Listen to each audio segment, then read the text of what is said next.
O vídeo já vai começar, mas antes, não se esqueça de se inscrever e ativar as notificações.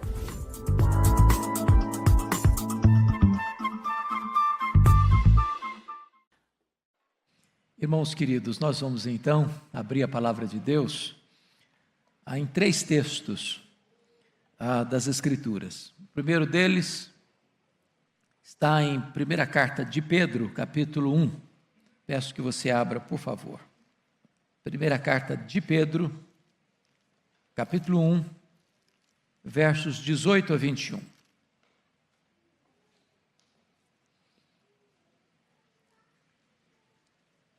Esse texto diz o seguinte: sabendo que não foi mediante coisas corruptíveis, como prata ou ouro, que fostes resgatados do vosso fútil procedimento que vossos pais vos legaram, mas pelo precioso sangue, como de cordeiro sem defeito e sem mácula, o sangue de Cristo, conhecido com efeito antes da fundação do mundo, porém manifestado no fim dos tempos por amor de vós, que por meio dele tendes fé em Deus, o qual o ressuscitou dentre os mortos, e lhe deu glória, de sorte que a vossa fé e esperança estejam em Deus.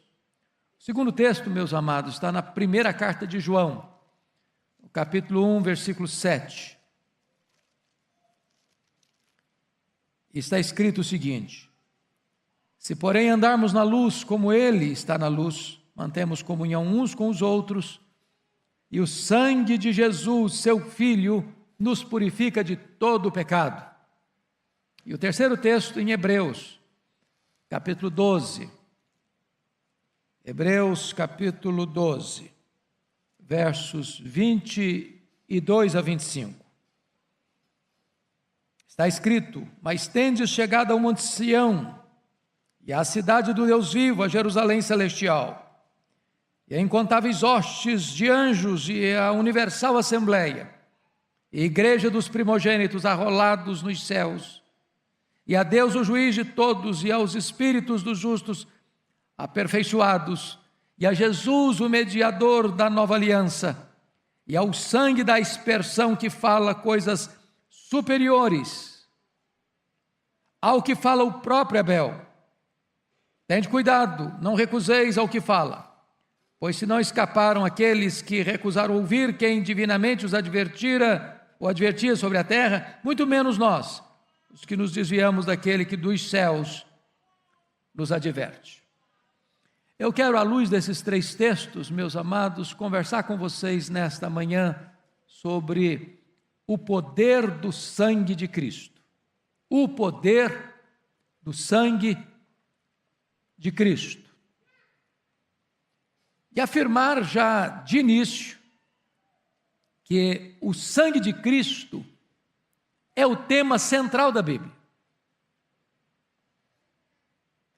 Há um fio escarlate que passa por toda a Bíblia. O sangue faz parte da história da redenção. Na verdade,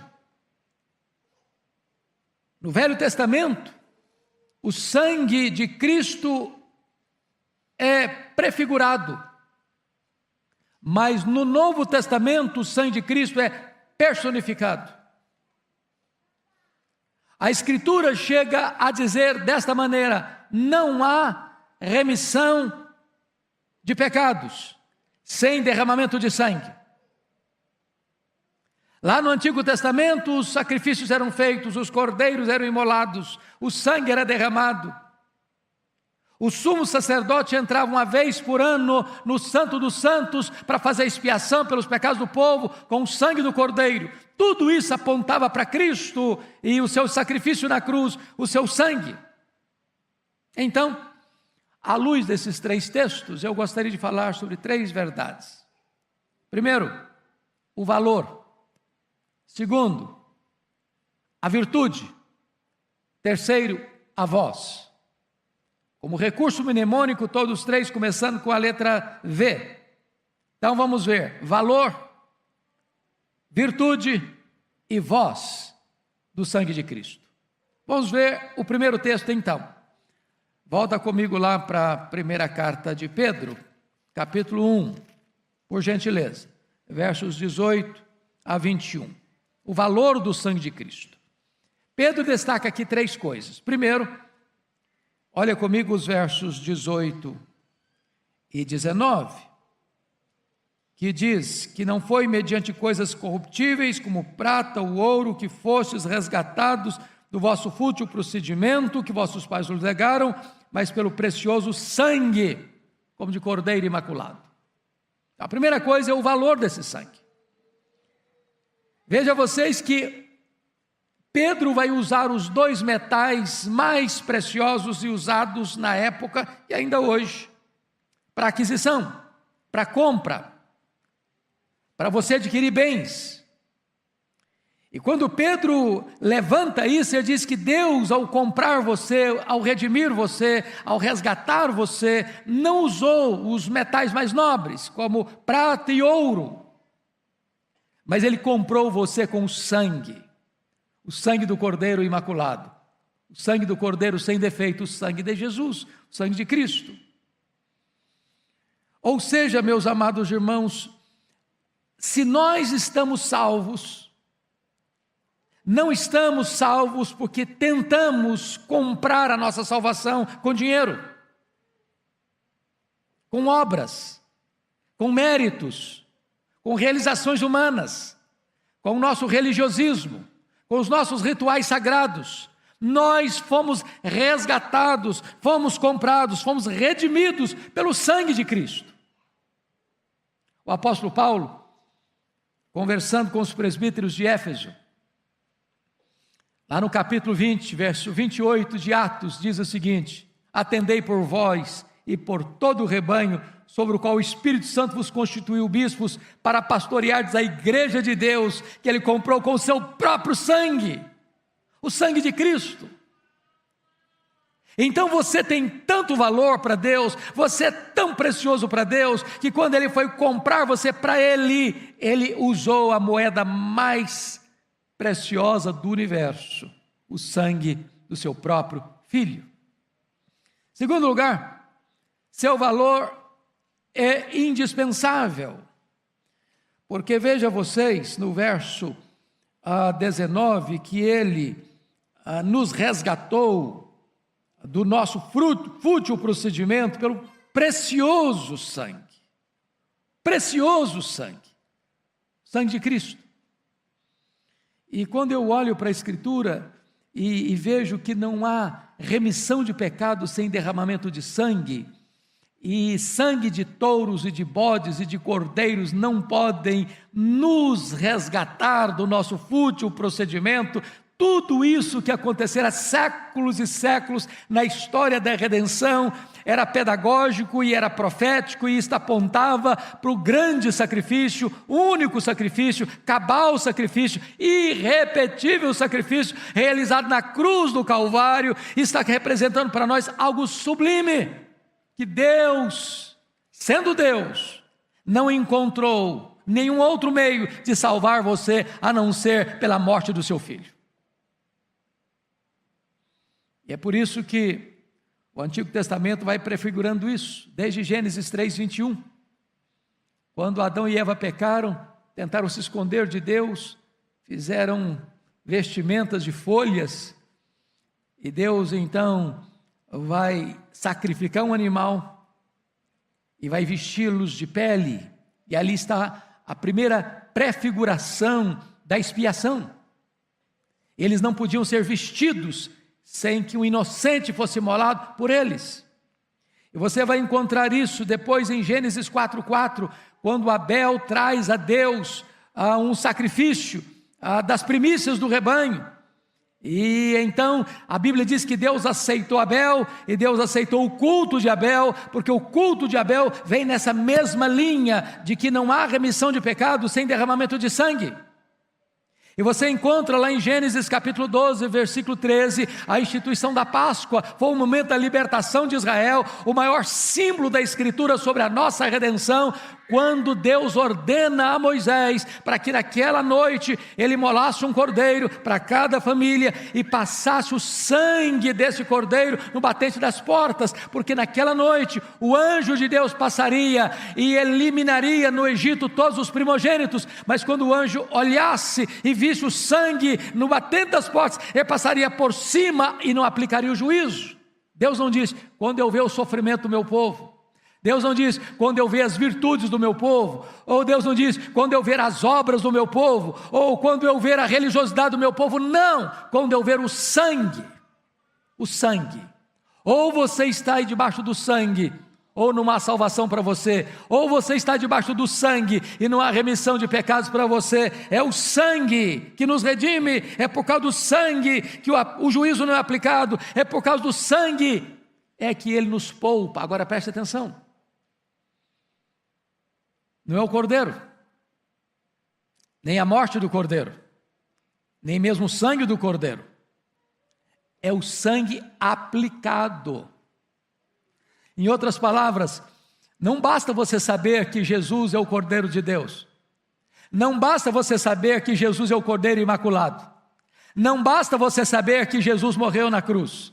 Não basta você saber que Ele verteu o seu sangue. É necessário que você se aproprie do sacrifício dele para que você seja salvo. É necessário uma aplicação pessoal deste sangue na sua vida.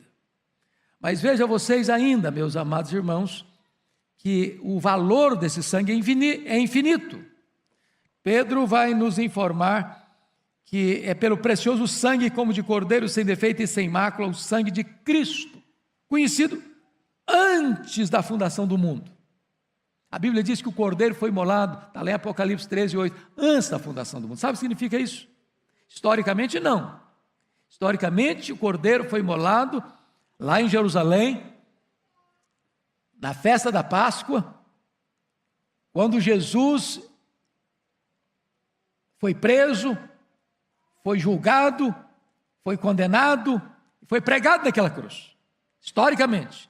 Mas nos decretos de Deus, nos planos de Deus, isso aconteceu antes da criação do mundo. E esse valor é infinito, primeiro porque Jesus é o Cordeiro de Deus.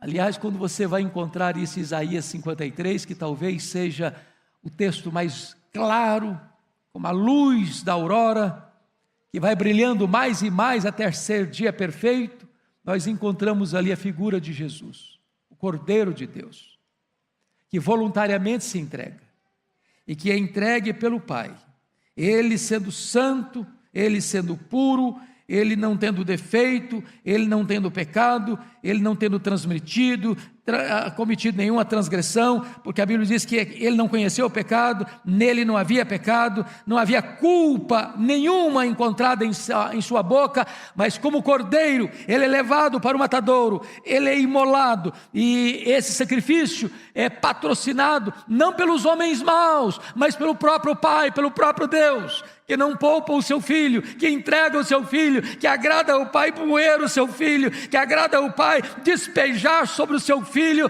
toda a sua ira que devia cair sobre nós, e Ele providencia que o seu filho seja o cordeiro substituto. A morte dele foi em seu lugar, ele morreu pelos seus pecados, ele morreu a sua morte, ele morreu morte substitutiva para que você pudesse ter redenção. Este é o grande valor do sangue de Cristo.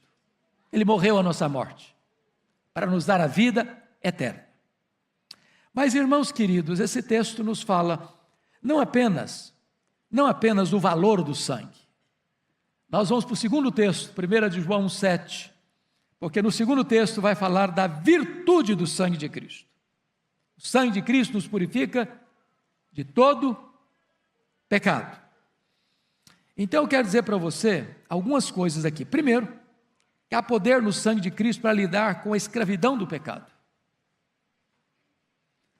A Bíblia diz que quem comete pecado, quem pratica o pecado, é escravo do pecado.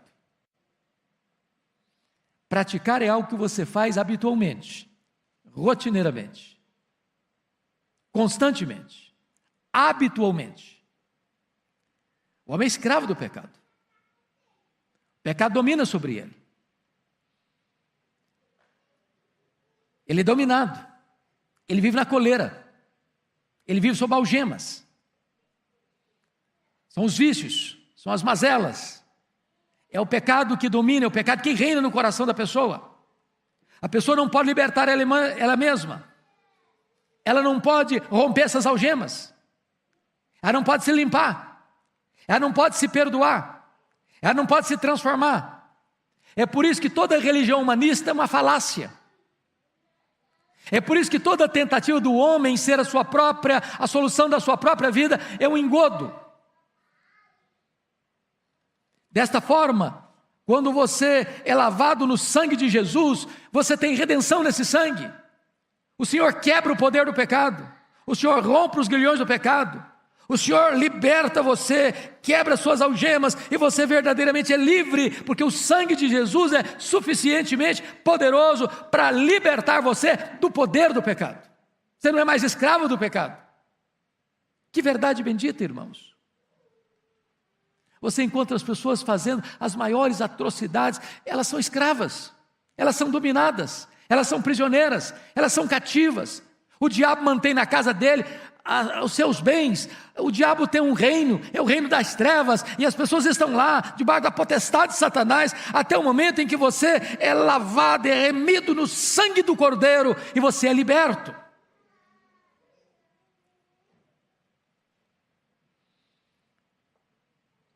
Um dia, um homem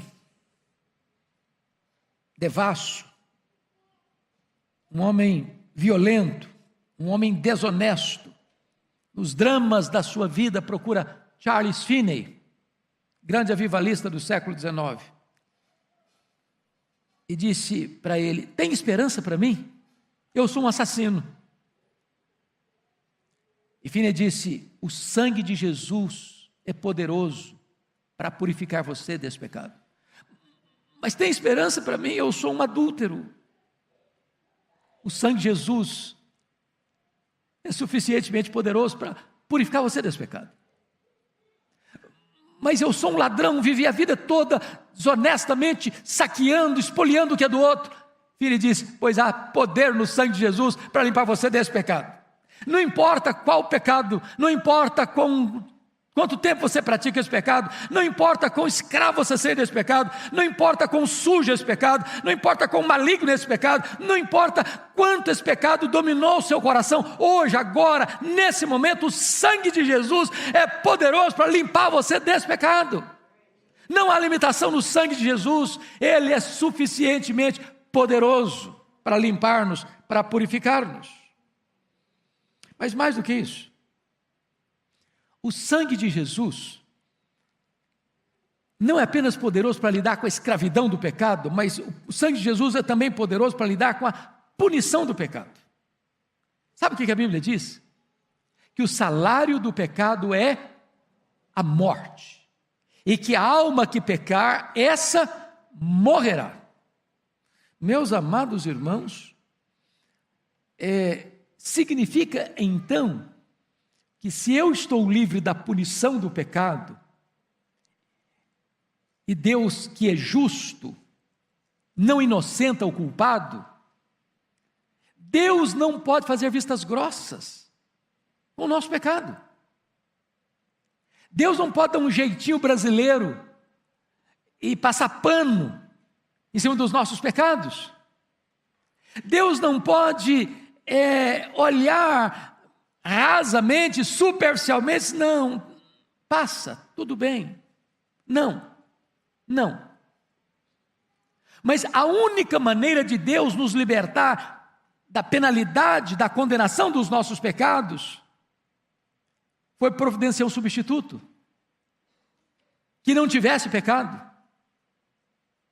que fosse o Cordeiro imaculado e sem mácula.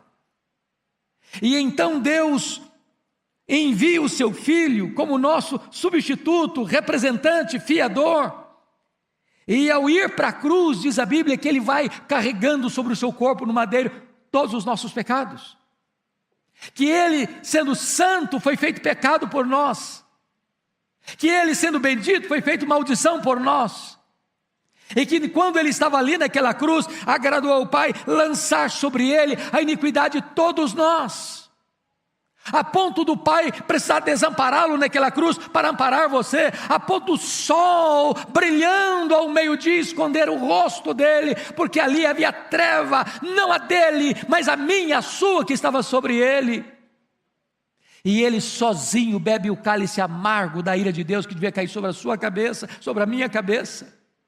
E quando ele morre, diz a Escritura que antes de morrer, ele dá um brado na cruz e diz: está pago, tetelestai, está consumado, aquele que crê em mim não deve mais nada, eu estou levando sobre mim a condenação dele, e agora esta pessoa que crê em mim é justificada, nenhuma condenação a mais sobre a sua vida, porque Jesus recebeu a sentença de morte que eu devia receber, que você devia receber. Então o sangue de Jesus nos livra e nos liberta também da condenação do pecado. Ele morreu por você. Ele não morreu apenas para possibilitar a sua salvação, ele morreu no seu lugar. Ele levou sobre si a condenação que você devia receber. Isso me lembra da história da corrida pelo ouro na Califórnia, nos idos passados. E um homem trabalhava lá, quando a esposa e seu filho resolveram fazer uma viagem, muitos meses, anos sem ver o marido. E ela embarca para encontrar o marido, e houve um naufrágio, e muitas pessoas morreram. E no momento em que está aquela angústia toda, vem um bote, e estava a mulher e o seu filho se afogando, e disseram: olha, só tem espaço para uma pessoa. Se entrar mais uma, o barco naufraga, não tem como. E o filho disse: vai mamãe, vai você. Não, meu filho, eu já vivi muito.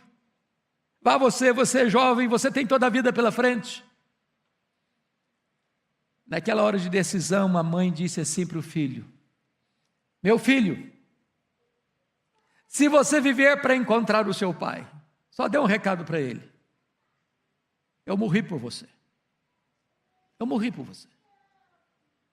Eu quero dizer para você hoje, nesta manhã, que Jesus lá do topo daquela cruz estava dizendo: eu morri por você, eu morri por você, eu morri por você. Ele levou sobre si a sua própria morte.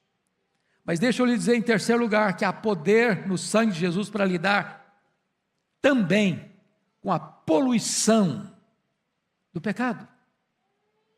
Irmãos, o pecado é sujo. Pecado polui, pecado macula, pecado é feio, pecado é horrendo aos olhos de Deus, pecado é maligníssimo, pecado é nódoa, é mancha. Mas a Bíblia diz que o sangue de Jesus nos purifica de quanto pecado? De todo pecado. Quantas pessoas atormentadas pela culpa, quantas pessoas desesperadas, adoecendo emocional e mentalmente por causa do chicote impiedoso da culpa, porque pecaram, estão sujas, enlameadas, atormentadas. Pois a Bíblia diz que ainda que os nossos pecados sejam vermelhos como o carmesim, eles se tornarão brancos como a neve. É isso que o sangue de Jesus Cristo faz. Então você que está aqui hoje, você que está nos assistindo, talvez você está aflito, aflita, angustiado, angustiada, você cometeu um erro, você cometeu um deslize, você cometeu um ato falho, você pecou, você caiu, você se sujou, você está na lama, você não sabe como fazer, pois o sangue de Jesus é poderoso para limpar você, para lavar você completamente. É o poder do sangue de Jesus.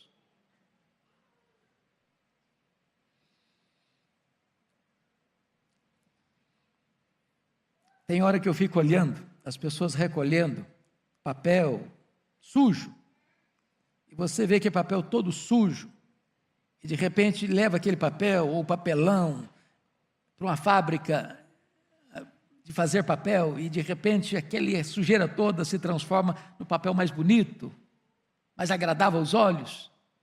Pois eu quero dizer para você que se a sua vida hoje é como um papel sujo que foi jogado no chão, pisado pelos homens, está cheio de lama, de sujeira, de mácula e de coisa que está prendendo você, amarrando você em práticas, em coisas que você faz, de vícios, de pornografia e tantas coisas mais, pois hoje, agora, não só Jesus pode libertar você desse vício, não só Jesus pode libertar você dessa prática, mas Jesus pode lavar, limpar o seu coração e até mesmo limpar você e libertar você das obras mortas da sua consciência. Mas eu quero terminar com o último ponto, e eu quero agora que você vá comigo para Hebreus capítulo 12. Vamos ver a voz do sangue de Cristo. Abra aí, por favor, Hebreus capítulo 12.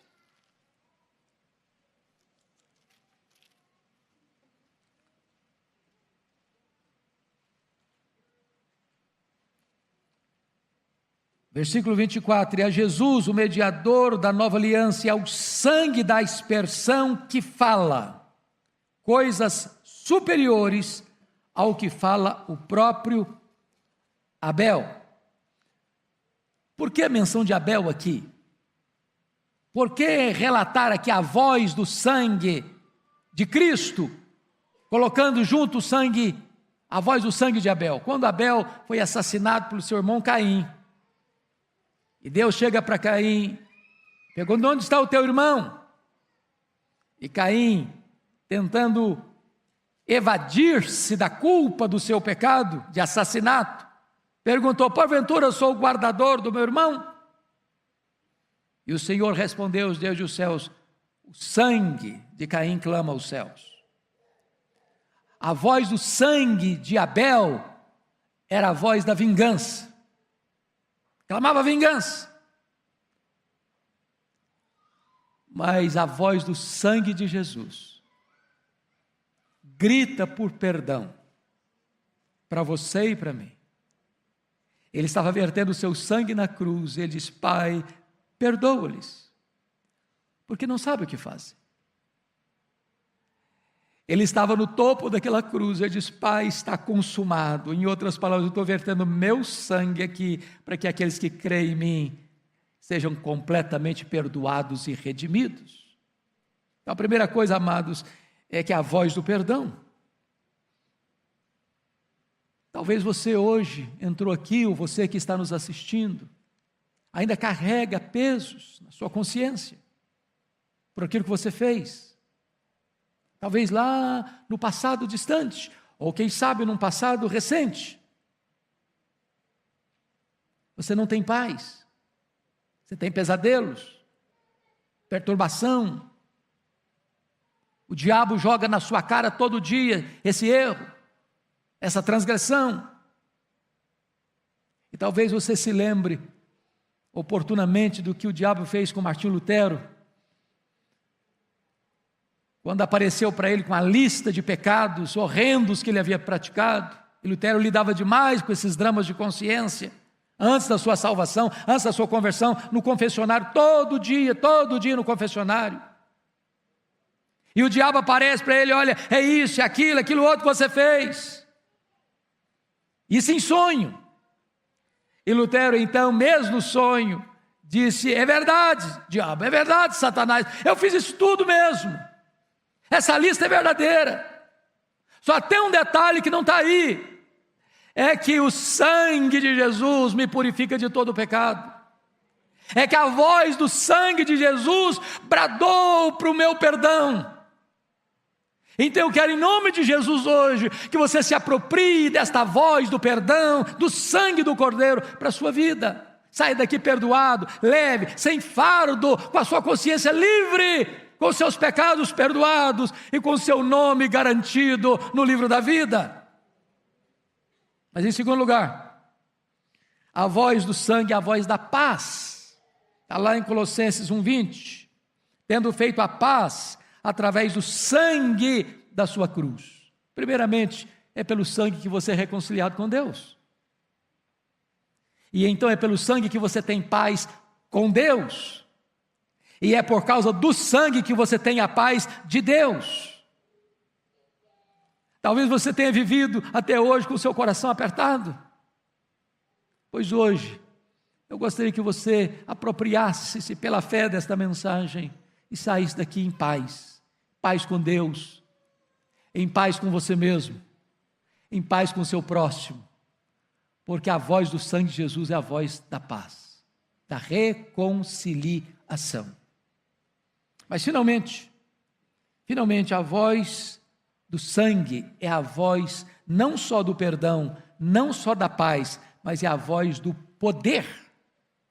Está escrito em Apocalipse, capítulo 12, versículo 11, que a igreja vence Satanás pela palavra do testemunho e pelo sangue do Cordeiro.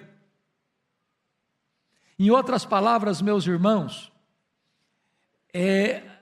você vence o diabo, não é com misticismo, não é com mandingas, não é com rituais místicos.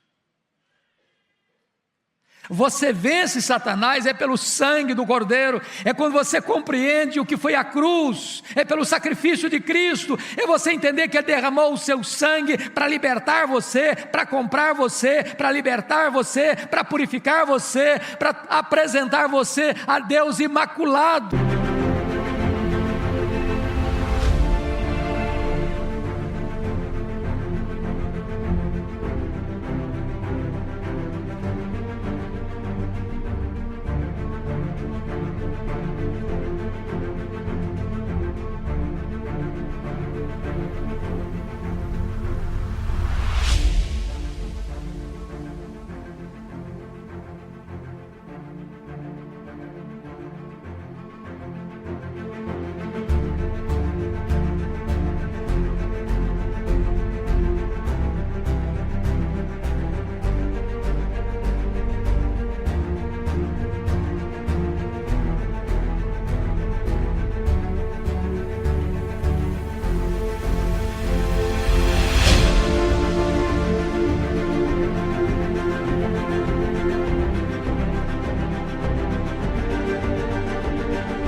Quando o diabo vier com as suas acusações, você pode entender: eu fui comprado, eu fui remido, eu fui perdoado, eu fui lavado, eu pertenço à família de Deus, eu pertenço ao rebanho de Cristo, e o diabo não pode mais me condenar.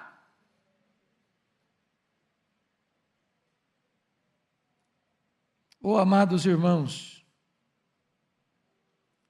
se você e eu estamos hoje debaixo do sangue de Jesus, nós estamos protegidos. O juízo não vem sobre a sua cabeça, não há condenação sobre você, porque o juízo que devia cair sobre você, caiu sobre Jesus. Por isso Ele verteu o seu sangue.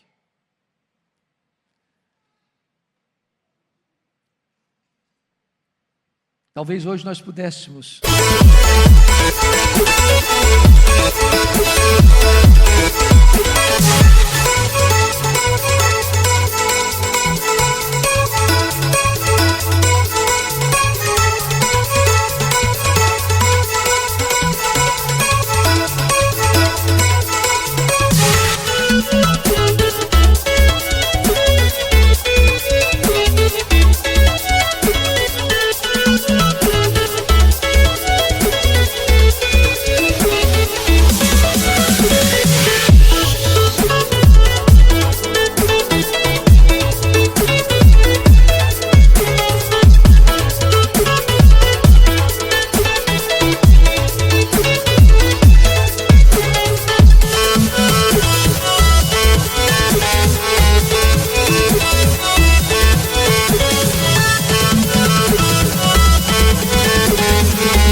cantar o hino que é tão abençoador para o nosso coração. Bendito seja o Cordeiro que na cruz por nós padeceu. Bendito seja o seu sangue, que ali por nós ele verteu. Talvez hoje nós pudéssemos cantar: alvo mais que a neve, alvo mais que a neve. Sim, nesse sangue lavado, mais alvo do que a neve, eu estou.